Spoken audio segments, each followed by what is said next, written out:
महाराज जी अपने प्रवचन में बताते थे कि जो भी गुरु का शिष्य, परमात्मा का बेटा श्रद्धा, विश्वास और प्रेम के साथ गुरु की वंदना करता है, परमात्मा की भक्ति करता है, तो उसके कार्यों को गुरु पूरा करता है, परमेश्वर पूरा करता है।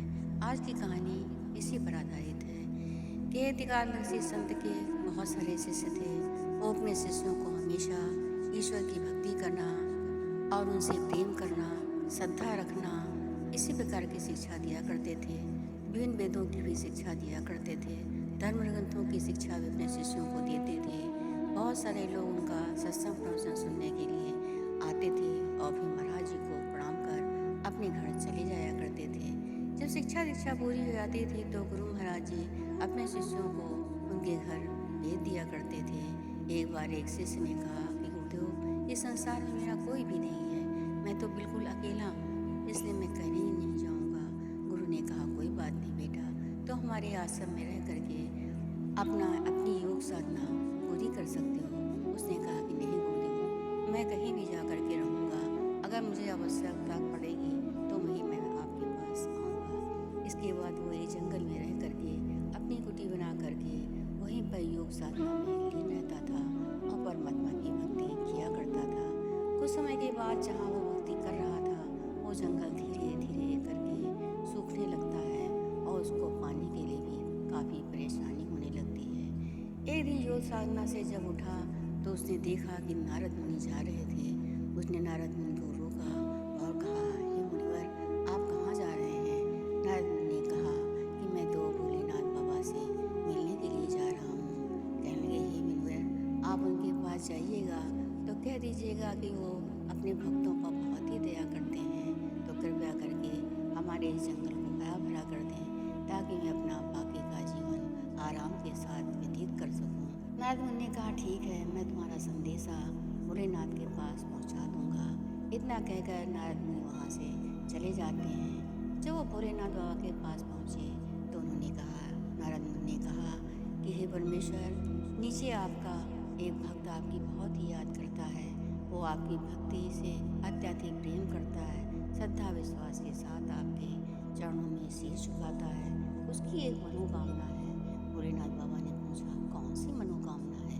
कहने उसकी मनोकामना ये है कि जिस जंगल में वो रहता है वो जंगल पूरा सूख गया है, नाना प्रकार की समस्याओं का अब उसे सामना करना पड़ता है, तो आप अगर उस जंगल को हरा भरा कर दें तो उसकी समस्या दूर हो जाएगी।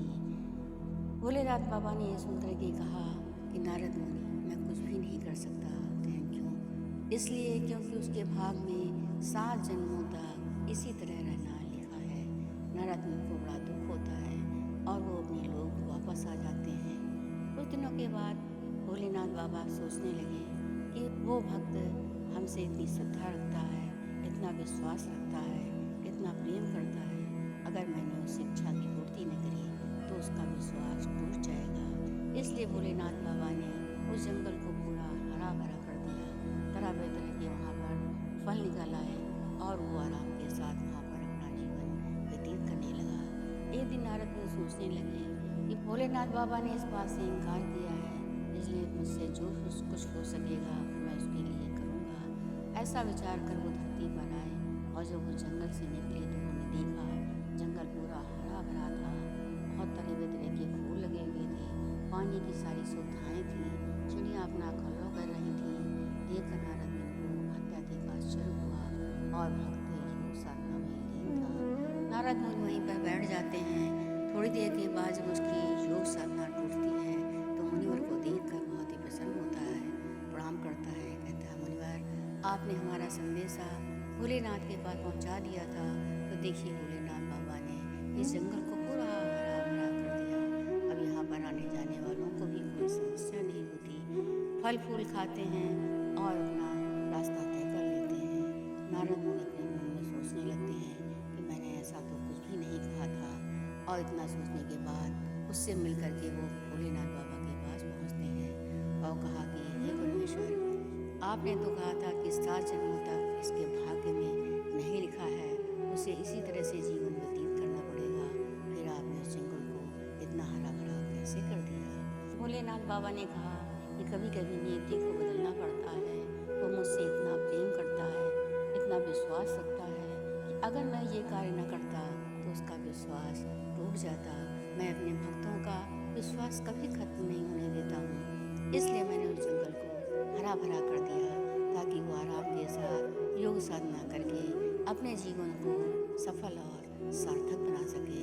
नारद मुनि बहुत ही खुश हो जाते हैं। इसके बाद महाराज जी ने कहा कि संसार में रहने वाला जो भी शिष्य, जो भी भक्त है, ईश्वर से प्रेम करता है, गुरु से प्रेम करता है, श्रद्धा की भावना रखता है, विश्वास की भावना रखता है, प्रेम करता है, तो उसके कार्यों को वो परमात्मा, वो गुरु अवश्य पूरा करते हैं। इसमें कोई भी संदेह नहीं है। प्रेम से बोलो परम संत श्री ठाकर सिंह महाराज की जय।